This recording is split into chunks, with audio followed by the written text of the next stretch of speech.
किसी ने बेरहम दिल्ली बताया, तो कभी किसी ने क्राइम कैपिटल बताया, तो कभी किसी ने इसे रेप कैपिटल बताया। लेकिन अगर मुझसे पूछे, तो मुझे तो दिल्ली कोई और ही कैपिटल लगती है। तुम्हें कौन सी कैपिटल लगती है शेखरू? मुझे ड्रामा कैपिटल। मुझे लगता है कि दिल्ली ड्रामा कैपिटल बन गई है। पिछले काफी अरसे से दिल्ली में जो कुछ हो रहा है वो किसी ड्रामे से कम नहीं है। ड्रामे पे ड्रामा, ड्रामे पे ड्रामा, ड्रामे पे ड्रामा। और अब पिछले 4-5 दिनों से जो हो रहा है वो तो ड्रामों का बाप है, बाप। क्या समझे आप?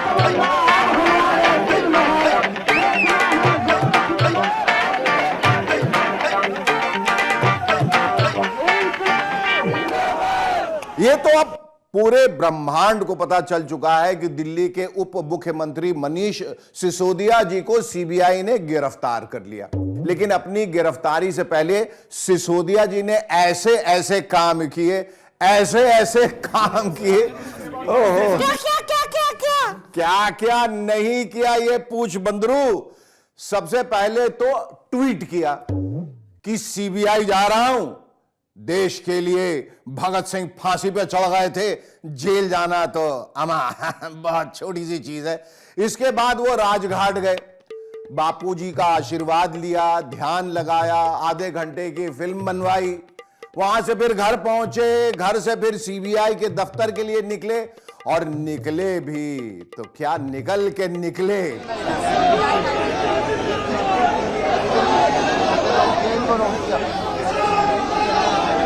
मेरा मतलब है गाड़ी के सनरूफ से बाहर निकलकर निकले, जुलूस लेके निकले, हाथ हिला हिला के विक्ट्री परेड जैसा माहौल बनाते हुए निकले, और फिर विदाई भाषण दिया जैसे दुल्हन ससुराल जाती है। कुछ वैसा ही सीन हो गया था। यह सीन रिटायरमेंट स्पीच भी लग रहा था, किसी फिल्म अवार्ड की एक्सेप्टेंस स्पीच भी लग रही थी, किसी फिल्म का इमोशनल सीन भी लग रहा था। मतलब सब कुछ लग रहा था, past, present and the future. जब मैं टीवी चैनल में नौकरी करता था, अच्छा खासा प्रमोशन मिलता था, अच्छी सैलरी आती थी। मैं भी टीवी पे बैठ के रिपोर्टिंग करता था, एंकरिंग करता था, अच्छी जिंदगी चल रही थी। लेकिन मैं सब कुछ छोड़ छाड़ के अरविंद केजरीवाल जी के साथ आ गया, उनके साथ में जाके झुग्गियों में काम करने लगा। ये लोग जेल भेज क्यों रहे हैं? ये मुझको जेल भेज क्यों रहे हैं? झूठे आरोप लगा क्यों रहे हैं? ये सीबीआई की, ईडी की इंक्वायरी हो क्यों रही है? इनको भी पता है हमने कुछ गड़बड़ी नहीं की, लेकिन इसलिए कर रहे हैं। ये सारी जेल की साजिशें, ये सारी सीबीआई और ईडी की साजिशें रची इसलिए जा रही हैं क्योंकि इनको अरविंद केजरीवाल जी से डर लगता है। आने वाले समय में बीजेपी का काल तो आम आदमी पार्टी बनेगी। आने वाले समय में बीजेपी के अत्याचार से देश को मुक्ति तो आम आदमी पार्टी ही दिलवाएगी। आने वाले समय में देश को नंबर 1 बनाने का काम तो आम आदमी पार्टी ही करेगी। इस दौरान सिसोदिया जी इमोशनल भी हो गए। आज जब ये जेल भेज रहे हैं मुझको, तो मेरी वाइफ घर पे अकेली रहेगी। मेरा एक बेटा है जो यूनिवर्सिटी में पढ़ता है, अमितेश भाई, और मेरी वाइफ घर पे अकेली रहेगी। वो आजकल बहुत बीमार है, आपको ध्यान रखना है, आपको ध्यान रखना है उसका। वो बच्चों की पढ़ाई लिखाई को लेकर भी काफी भावुक हो गए। बोले अगर पढ़ाई में लापरवाही की तो मैं जेल में खाना पीना छोड़ दूंगा। देखो, मैं भले ही जेल चला जाऊंगा, लेकिन मुझे वहां सारी खबर मिलती रहेगी कि बच्चे पढ़ाई कर रहे हैं कि नहीं कर रहे, स्कूल ठीक चल रहे हैं कि नहीं चल रहे। मुझे पता चला कि मेरे बच्चों ने, स्कूल में पढ़ने वाले बच्चों ने पढ़ाई में लापरवाही शुरू की है तो मुझे खराब लगेगा। और अगर मुझे पता चलेगा जेल में रहते हुए कि मेरे बच्चों ने पढ़ाई में लापरवाही शुरू कर दी है तो मैं खाना छोड़ दूंगा। उस दिन, जिस दिन मुझे पता चलेगा, मैं खाना नहीं खाऊंगा। इस विदाई भाषण के बाद सिसोदिया जी सीबीआई के दफ्तर पहुंचे, जहां शराब घोटाले के आरोप में 8 घंटों की लंबी पूछताछ के बाद सीबीआई ने सिसोदिया जी को बाकायदा गिरफ्तार कर लिया।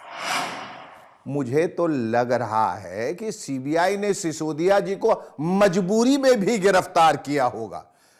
अब देखिए ना, सीबीआई वालों ने सोचा होगा कि जब बंदा गिरफ्तारी की इतनी तैयारी करके आ रहा है, सबको बोल के आ रहा है, गिरफ्तार होने को लेकर इतना श्योर है, इतना कॉन्फिडेंट है, तो वापस घर भेजना ठीक नहीं होगा, अरेस्ट कर ही लेते हैं। तो अगर ना भी करते तो इसलिए करना पड़ा होगा। खैर, यह तो हो गई मजाक की बात, लेकिन सीरियस बात यह है कि अरविंद केजरीवाल जी ने भी एबीपी न्यूज के प्रोग्राम में पहले ही भविष्यवाणी कर दी थी कि सीबीआई सिसोदिया जी को अरेस्ट करेगी, और कर लिया। उनको संडे को बुलाया है सीबीआई ने, और जो सूत्र हैं हमारे, जैसे आपके सोर्सेज होते हैं, अच्छा, वैसे हमारे भी सोर्सेज होते हैं, तो वो सोर्सेज बताते हैं कि उनको संडे को गिरफ्तार करेंगे ये लोग। तो ये थी उनकी गिरफ्तारी से पहले की भविष्यवाणी। गिरफ्तारी के देखिए तुरंत बाद उन्होंने क्या आशंका रूपी भविष्यवाणी की, सुनिए। आज अगर मनीष सिसोदिया जी बीजेपी ज्वाइन कर लें तो क्या वो कल उनकी रिहाई नहीं हो जाएगी? छूट जाएंगे वो, कल ही छूट जाएंगे वो, सारे मुकदमे सारे खत्म।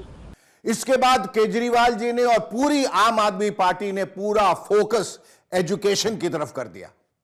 शराब नीति में कोई घोटाला नहीं हुआ, सब फर्जी है। असल में प्रधानमंत्री जी चाहते हैं कि दिल्ली के अंदर जो अच्छा काम हो रहा है वो अच्छे काम को रोका जाए। केंद्र सरकार की जो पूरी कोशिश है वो ये है, अरविंद केजरीवाल का जो शिक्षा का मॉडल है और जो हेल्थ का मॉडल है, ये आगे ना बढ़े, ये अब किसी और अन्य राज्य में जाके इसके बारे में चर्चा ना हो, इसलिए शिक्षा मंत्री और स्वास्थ्य मंत्री दोनों को टारगेट करके जेल में डाला गया है। आतिशी मर्लेना ट्वीट कर करके स्कूली बच्चों की चिट्ठियां दिखाने लगी, यहां तक कि दिल्ली के बच्चों की मुलाकात सिसोदिया जी की धर्मपत्नी से भी कराई गई। इस पर बीजेपी वाले आरोप लगा रहे हैं कि आप वाले अपना पाप छुपाने के लिए बच्चों को आगे कर रहे हैं। मुझे तो शर्म आता है ये कहते हुए कि आज पूरे विश्व में ऐसा कोई शिक्षा मंत्री नहीं होगा जो शराब के घोटाले में गिरफ्तार किया जा रहा होगा।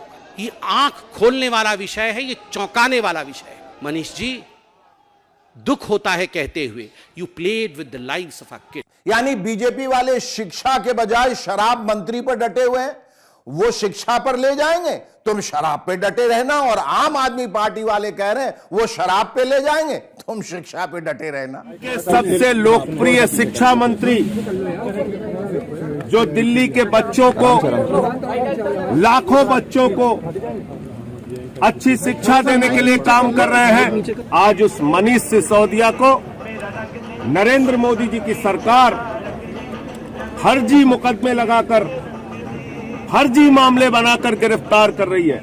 मुझे डर लग रहा है कि इस बात से कहीं आप वालों से अखिल भारतीय बेवड़ा महासंघ के लोग नाराज ना हो जाएं कि हमारा तो नाम ही नहीं ले रहे सिसोदिया जी, हमारे भी तो मंत्री हैं, सरकार के रेवेन्यू में सबसे ज्यादा योगदान भाई साहब हमारा ही तो है, और हमारा ही नाम नहीं ले रहे, सिर्फ शिक्षा का और बच्चों का ही नाम ले रहे।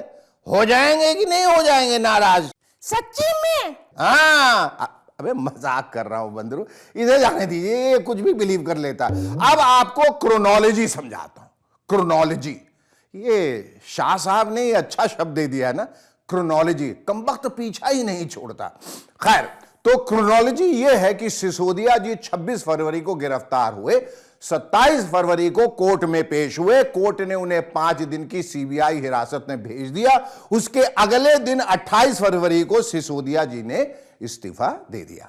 उनकी देखा देखी जेल में बंद दिल्ली के स्वास्थ्य मंत्री सत्येंद्र जैन साहब ने भी इस्तीफा भेज दिया। जेल जाने के 9 महीने बाद उन्होंने सोचा एक से भले दो। शायद जैन साहब को लगा होगा कि जेल जाने वालों को इस्तीफा भी देना होता है, और मैं तो भूल ही गया था, वैसे भी मालिश करवाते वक्त बंदा लेटा रहता, और लेटे लेटे तो इस्तीफा लिख नहीं सकता, शायद इसलिए भी नहीं दे पाए थे अभी तक, है कि नहीं? तो उन्होंने भी चुपचाप सलाखों के नीचे से अपना इस्तीफा दे दिया। लेकिन सिसोदिया जी ने चुपचाप नहीं दिया न, तो फिर कैसे दिया? भाई शुरू में बताया था ना तुम्हें कैसे दिया, तू भी भूल जाता है बंदरू। पूरे गाजे बाजे के साथ उसके बाद सिसोदिया जी ने शुक्रवार यानी कल 3 मार्च को रेगुलर बेल के लिए जमानत याचिका दाखिल की। उसके बाद आज क्या हुआ आपने देख ही लिया। सिसोदिया जी को कोर्ट से आज फिर राहत नहीं मिली, यानी दिल्ली की ये कोर्ट कचहरी की लड़ाई अभी और लंबी चलेगी। ड्रामा कैपिटल का ये ड्रामा अभी और लंबा चलेगा। तेरा पीछा ना मैं छोड़ूंगा सोनिए, भेज दे चाहे जेल में, चुनाव के इस खेल में। सरकार किसकी है? गफलत में हो, ये माफिया है, इनको मिट्टी में मिलाने का काम करेंगे। अपराधी आप क्या हैं? गलतफहमी दूर कर, अपराधी आप क्या हैं? पॉलिटिकल क्रेडिबिलिटी क्या होता है?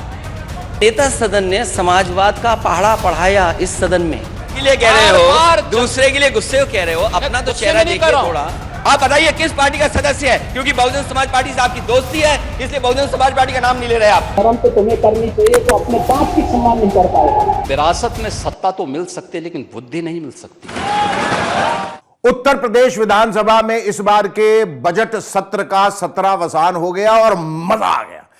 इस विधानसभा सत्र के दौरान योगी जी और अखिलेश जी के बीच जो वाद संवाद हुआ, उसे पूरी तरह बताने में खैर पूरी रात निकल जाएगी, इसलिए अति संक्षेप में कुछ बातें बता रहा हूं। वैसे आप सब जानते हैं कि संसदीय राजनीति की जो किताबी परिभाषा है, उसके मुताबिक संसद और विधानसभाओं में होने वाली बहसें विचारों से परिपूर्ण होनी चाहिए, लेकिन किताबी परिभाषा को आजकल पूछता कौन कमबख्त है। इसलिए व्यवहार में कई विधानसभाओं में बहस और चर्चा के दौरान मारपीट के शानदार दृश्य दिखते हैं। माइक तोड़ने और एक दूसरे पर चप्पल फेंकने की घटनाएं भी अब आम हो गई हैं। लेकिन इस बार उत्तर प्रदेश विधानसभा के बजट सत्र के दौरान विचार और बहस का स्तर बहुत ऊंचा रहा, बहुत ऊंचा, बहुत ही ऊंचा। सत्ता पक्ष और विपक्ष यानी दोनों तरफ से कई वैचारिक बातें रखी गई। सबसे पहले तो समाजवाद पे चर्चा हुई। जरा सोचिए, आज के जमाने में समाजवाद पर चर्चा कहां होती है, लेकिन उत्तर प्रदेश विधानसभा में हुई। और कैसी हुई, सुनिए। यह अमीरों को गरीब बनाता है, गरीबों को गुलाम बनाता है, बुद्धिजीवियों को बेवकूफ बनाता है, केवल नेताओं को अपने स्वयं के लोगों को शक्तिशाली बनाने का आज के दिन का सबसे बड़ा पाखंड है समाजवाद। लेकिन समाजवादी पार्टी के अध्यक्ष और विधानसभा में प्रतिपक्ष के नेता अखिलेश यादव जी समाजवाद की इस परिभाषा को सुनकर काफी नाराज हो गए। उन्होंने अलग से प्रेस कॉन्फ्रेंस करके भी और विधानसभा में बोलते हुए भी महाराज जी की इस परिभाषा को नकार दिया, बोले तो पूरी तरह से रिजेक्ट कर दिया। नेता सदन ने समाजवाद का पहाड़ा पढ़ाया इस सदन में। वो किसकी स्पीच थी? क्या हम अंग्रेजों से, और आप तो उस शहर के शाहजहांपुर में जहां पर बलिदानों को, जो बलिदानी रहे, जिन्होंने जीवन दे दिया, शहादत की हुई, वहां के लोग, और आप एक देश के किसी एक प्राइम मिनिस्टर का किस रूप में, किस वजह से भाषण दिया था, उसका हिंदी कर करके आप समाजवाद हमें समझा रहे हैं। लिए बाबा साहब का बनाया हुआ संविधान महत्वपूर्ण है। हमारे डॉक्टर राम मनोहर लोहिया ने जो रास्ता दिखाया वो महत्वपूर्ण है। नेताजी ने जो रास्ता दिखाया वो महत्वपूर्ण है। भगत सिंह ने जो क्रांतिकारी आज़ादी लड़ाई में जो कहा कि हमारा समाज को कोई दिशा दिखा सकता है तो समाजवादी विचारधारा दिखा सकती है। नेताजी ने जो रास्ता दिखाया वो हमारा समाजवाद का। याद कीजिए, जेपी ने यही तो आंदोलन कहा था कि हम संपूर्ण क्रांति की तरफ जा रहे हैं। जिस समय महंगाई, भ्रष्टाचार और संविधान की धज्जियां उड़ रही थी, डॉक्टर राम मनोहर लोहिया ने सत्य क्रांति का आह्वान किया। और ये लोग जो क्या भाषा बोल रहे हैं, सोचिए समाजवाद के लिए। इसलिए हमारे लिए समाजवाद महत्वपूर्ण है। समाजवादी विचारधारा से ही समाज में खुशहाली आ सकती है, एकता आ सकती है। अखिलेश जी को कौन समझाए कि चाहे ब्रिटेन की पूर्व प्रधानमंत्री मार्गरेट थैचर के माध्यम से ही सही, योगी जी ने समाजवाद की चर्चा तो की। हो सकता है कि योगी जी को या उनके उन अधिकारियों को जो उनका भाषण तैयार करते हैं, राम मनोहर लोहिया या जयप्रकाश नारायण के समाजवाद के बारे में कोई कोटेशन न मिल पाया हो, इसलिए वो सीधे ब्रिटेन से ये परिभाषा ले आए हो। लेकिन इस बारे में इतना नाराज होने की क्या बात? हमारे नेता और अफसर विदेश से क्या क्या नहीं लाते। योगी जी और उनके अफसर ब्रिटेन से समाजवाद की परिभाषा ले आए तो क्या गलत कर दिया। भला हो समाजवादी पार्टी के महामंत्री और अखिलेश जी के चाचा श्री शिवपाल सिंह यादव का, जिन्होंने अपने बयान में समाजवाद और राम राज्य को एक बता दिया और एक भयंकर वैचारिक संकट को टाल दिया। संविधान की जो प्रस्तावना है उसमें समाजवाद से ही शुरुआत है, तो देखिए राम राज ही समाजवाद है, पहली बात। दूसरी बात, नेताजी से समाजवाद है। वैसे इस विधानसभा सत्र के दोनों के बीच कुछ ऐसी बातें भी हुई जो निजी हमले की तरह थी। ये तो उनके शासनकाल के समय हुआ ही था, जब स्टेट गेस्ट हाउस की घटना घटित हुई थी।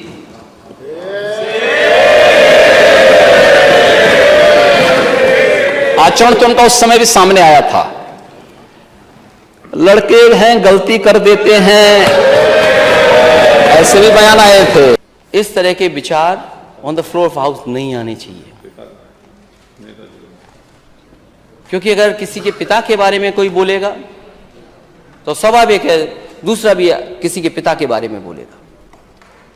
अगर आप परंपराओं पे चलना चाहते हैं तो ये परंपरा आपको छोड़नी हो। मगर वो क्या कहते हैं, all is well that ends well, अंत भला तो सब भला। तो योगी जी और अखिलेश जी के बीच इस तरह की जो कुछ कटु बातें हुई वो अंत में जाकर हंसी खुशी पर खत्म हो गई और दोनों ने विधानसभा सत्र के अवसान होने के बाद साथ साथ फोटो भी खिंचवाई।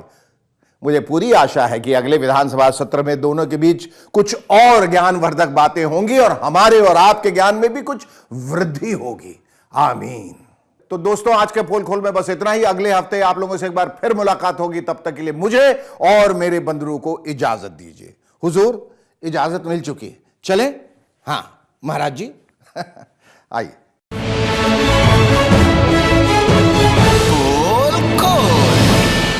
जैसे ही घड़ी का काटा दोपहर 2:30 पे आए, बबीता जी का दिल सास बहू साजिश के लिए मचल जाए।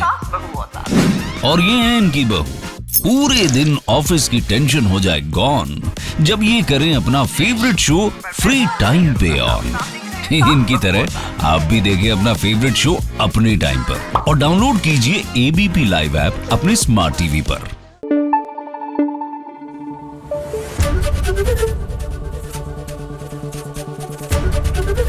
एबीपी न्यूज आपको रखे आगे।